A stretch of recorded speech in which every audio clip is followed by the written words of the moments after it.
wabarakatuh. Perkenalkan, nama saya Cynthia Alfi. Saya merupakan salah satu dosen di program studi pendidikan guru sekolah dasar di Universitas Nahdlatul Ulama Blitar. Pada kesempatan ini, saya akan menjelaskan salah satu kewajiban dari seorang dosen, yakni melaksanakan tridharma perguruan tinggi berupa pelaksanaan pengajaran. Saya adalah pengampu mata kuliah konsep dasar IPS SD, di mana mata kuliah ini merupakan mata kuliah wajib yang ditempuh oleh mahasiswa di semester 2. Capaian pembelajaran pada mata kuliah konsep dasar IPS SD yang pertama, mahasiswa menguasai pengetahuan bidang studi ilmu pengetahuan sosial di sekolah dasar dan menerapkan melalui perencanaan dan pelaksanaan pembelajaran IPS dengan penuh integritas. Dan yang kedua, menerapkan pemikiran logis, kritis, sistematis, inovatif dalam konteks pengembangan atau implementasi ilmu pengetahuan sosial dan teknologi untuk menyelesaikan permasalahan dalam bidang sosial. Dan yang ketiga, menguasai pengetahuan lintas bidang ilmu sosial yang sesuai dengan perkembangan ilmu pengetahuan dan teknologi, serta pendidikan dasar dengan memperhatikan kearifan lokal secara tanggap dan responsif. Secara umum, mata kuliah ini mengkaji tentang konsep dasar IPS yang bersumber dari ilmu-ilmu sejarah, geografi, ekonomi, termasuk politik, sosiologi, antropologi, dan psikologi sosial.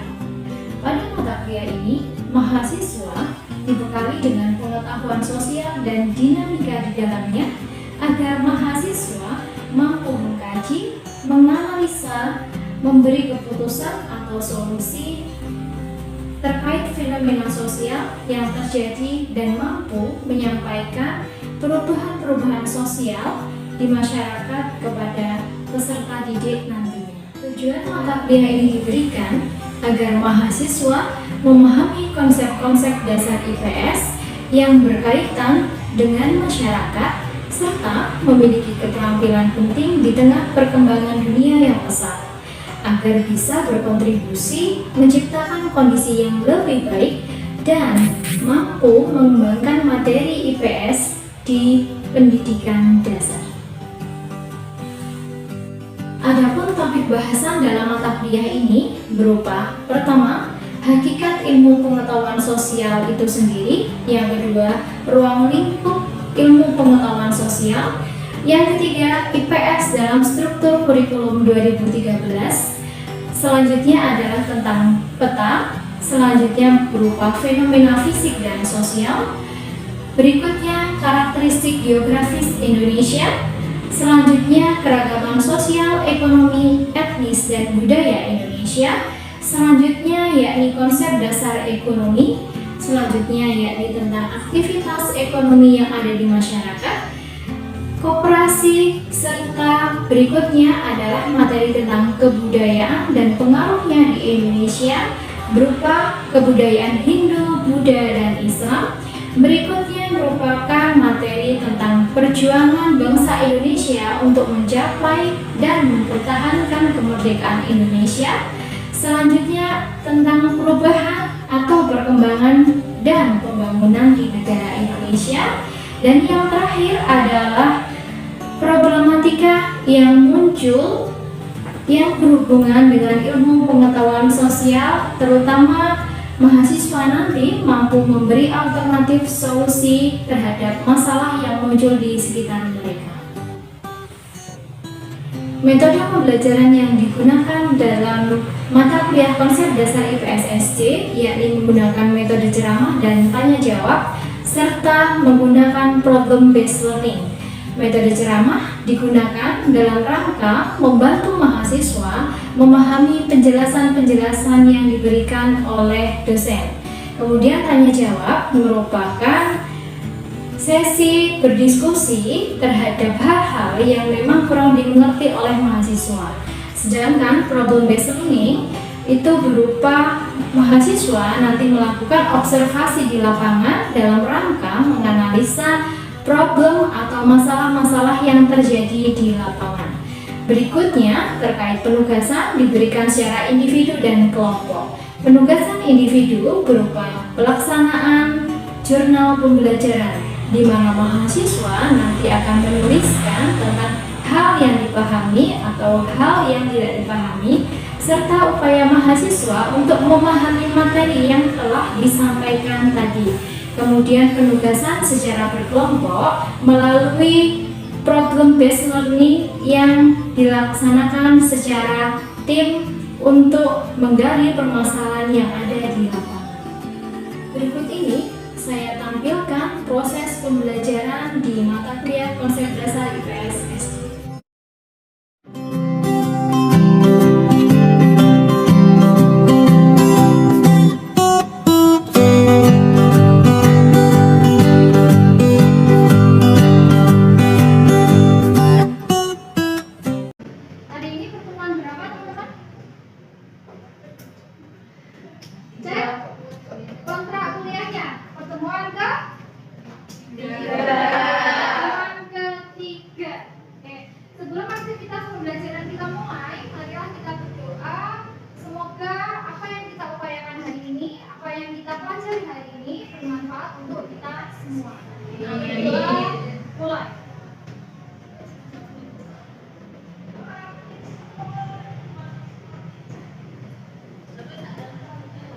Berdoa selesai. Hari ini apakah ada yang tidak masuk? Ada. Oke, coba ya, saya cek terlebih dahulu.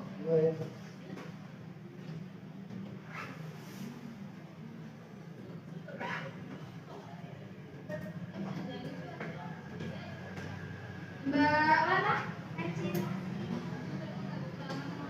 Mbak Putri Nur, Mbak Umi Resti, Mbak Ratus, Mbak Ala,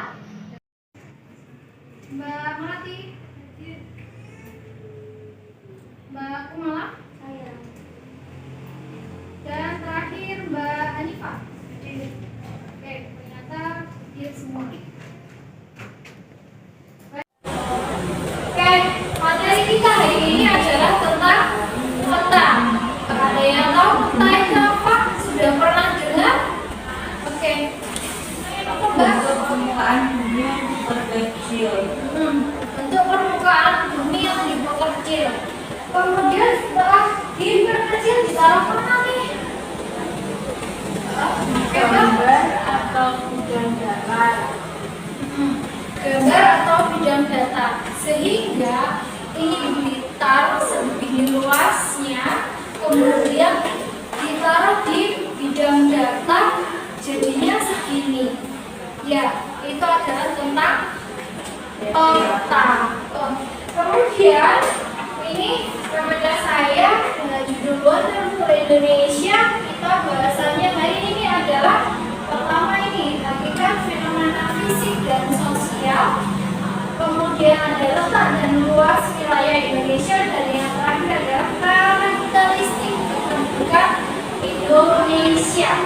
Kemudian sebelum kita sampai ke dalam situ, kita perlu belajar dulu nih tentang yang namanya peta. Karena fenomena fisik atau fenomena sosial semuanya akan tergambar di dalam peta. Nah, peta sendiri apa sih? Nih, peta adalah suatu gambaran yang biasanya berskala dan biasanya pada suatu medium yang datar. Sepakat atau tidak dengan jawaban dari teman Anda tadi? Ya, ditaruh di bidang datar. Datarnya berupa apa? Ini bisa kertas, atau biasanya teman-teman belajarnya dalam bentuk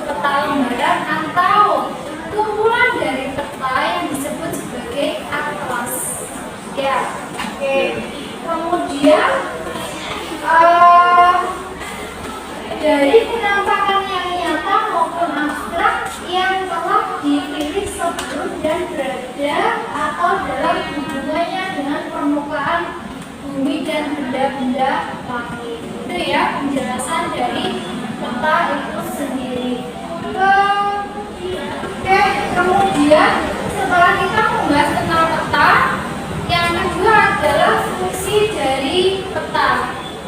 Fungsi dari peta ada beberapa. Pertama adalah informasi tentang peta. Di mana sih letaknya Blitar? Oh, Blitar itu letaknya adalah di antara Malang dan Tulungagung. Jelas ya kalau di peta ya. Kemudian yang kedua adalah kondisi fisik dan non fisik. Jadi kalau kita lihat peta nanti kelihatan ini itu bentuk apa? Kalau biasanya di peta dengan bentuk yang seperti ini, kita kenal dengan apa? Gunung. Kemudian dengan bentuk yang bercabang-cabang seperti ini. Padahal yang sesungguhnya gunung itu kan tidak seperti ini, tapi ketika sudah dalam peta bentuknya menjadi simbol segitiga, baik itu segitiga yang warnanya hitam ataupun merah yang artinya kemudian fungsi yang ketiga adalah informasi luas dan jarak di permukaan bumi. Kalau biasanya kita dari Blitar ke Malang Kota berapa kilo? 70 kilo kan? Tapi kalau kita sudah belajar dan membaca peta, kalau Blitar jaraknya bisa dalam hitungan senti. Oke, kemudian ada potensi suatu daerah. Jadi ada peta tertentu yang di situ terus ada gambarnya. Oh, Blitar ini sumber daya alamnya pasir. Kemudian di Papua sumber daya alamnya apa? Emas. Kalimantan apa? Batu bara. Dan itu adalah tentang menggambarkan potensi suatu daerah. Kemudian yang ketiga adalah alat bantu penelitian atau jelajah. Jadi biasanya masnya ini yang suka naik gunung. Jadi bawahnya peta. Oh, posisi saya sekarang di sini, sehingga saya nanti harus berjalan ke sana ke sini melalui bantuan peta itu tadi. Itu ya. Kemudian ini saya punya ini peta Negara Kesatuan Republik Indonesia. Ini dari sini kita juga bisa melihat komponen yang ada di dalam peta. Apa saja komponennya? Itu yang atas sendiri adalah judul. Kemudian yang pojok ada peta kecil itu, masih ingat apa? Insert. Kemudian yang gambar-gambar ada warnanya di pojok kiri bawah itu, pojok kanan bawah itu. Oke, di dalamnya ada simbol-simbol dan dinamakan sebagai legenda. Kemudian ada skalanya di mana? Itu skalanya di atas. Kemudian ada tanda seperti ini.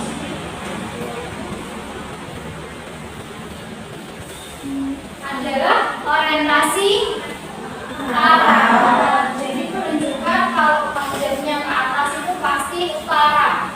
Itu ya komponen dari peta. Ini komponen peta, ada judul peta, ada lettering itu penulisan. Jadi kalau sungai biasanya akan ditulis dengan huruf miring. Kemudian ada orientasi arah yang seperti yang saya sebutkan tadi, contohnya utara. Kemudian ada skala peta 1/50.000 misal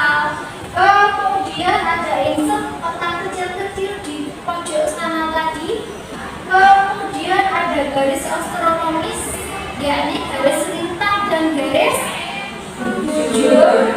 Kemudian ada simbol dan legenda yang tadi ada simbol segitiga, ada warna-warna hijau, orange. Kemudian yang terakhir tahun pembuatan dan pembuatannya, supaya peta yang disajikan ini adalah selalu update. Barangkali ada yang ditanyakan dari teman-teman tentang peta ini? Nah itu Google Earth atau Google Map itu apakah sama dengan peta? Terima kasih Mbak, pertanyaannya bagus sekali. Ada yang membantu menjawab? Google Map semua punya ya HP? Menggunakan fitur Google Map? Google Earth?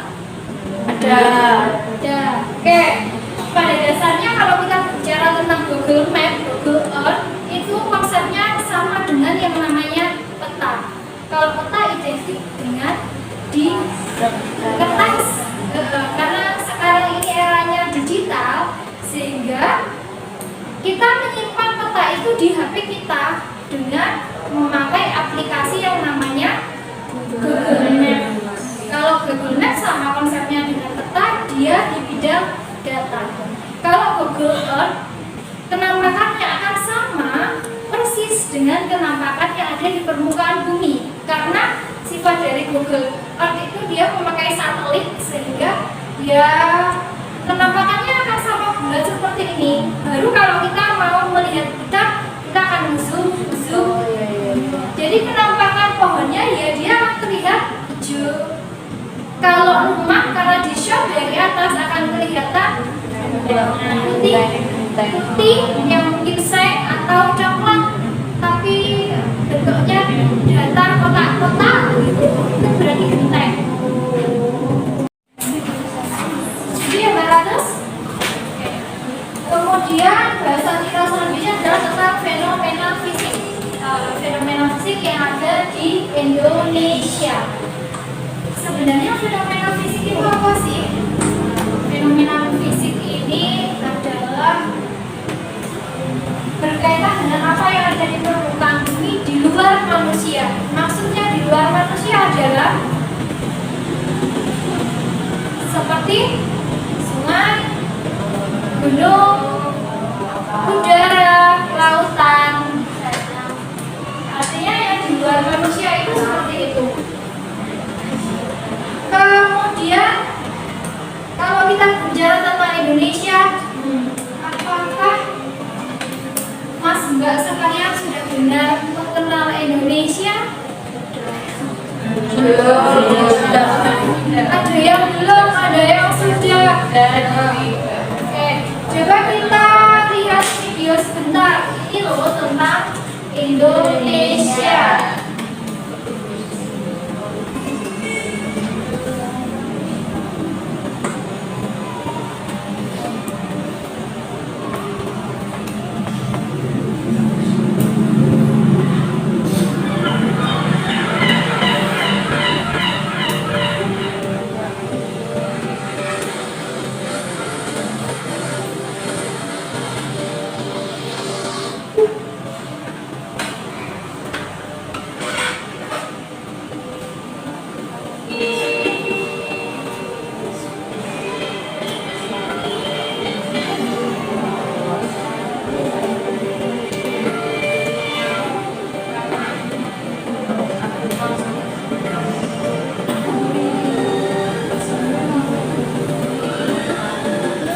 Ada yang suka naik gunung?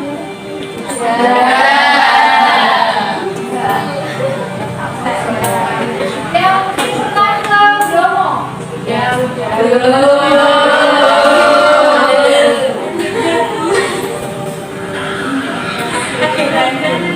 Ya, tindakan ya? Ada yang pernah ke Bali?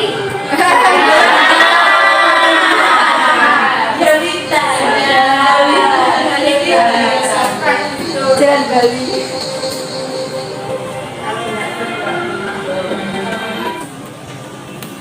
Oke. Selanjutnya adalah tentang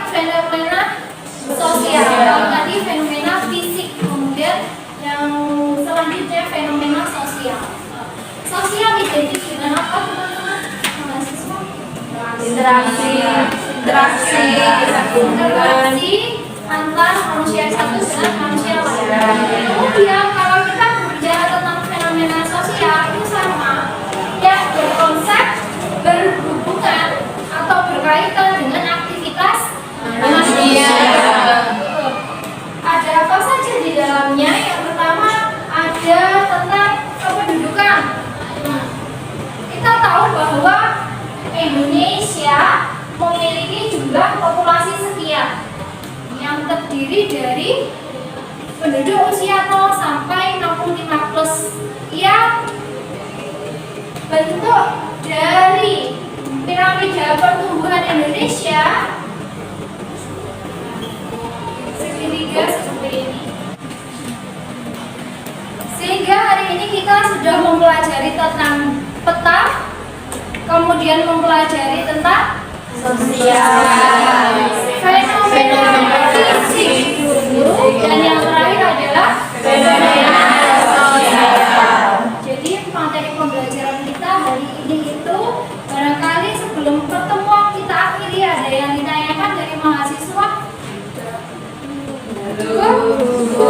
Artinya pembelajaran telah usai, kita bertemu lagi di pembelajaran keempat dengan materi berikutnya sesuai dengan kontrak kuliah.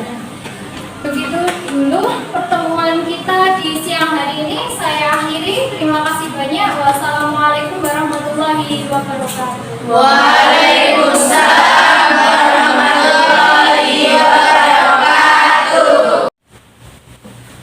Sekian penyajian cuplikan proses pembelajaran mata kuliah konsep dasar IPS SD. Semoga bermanfaat dan terima kasih. The Character Building University.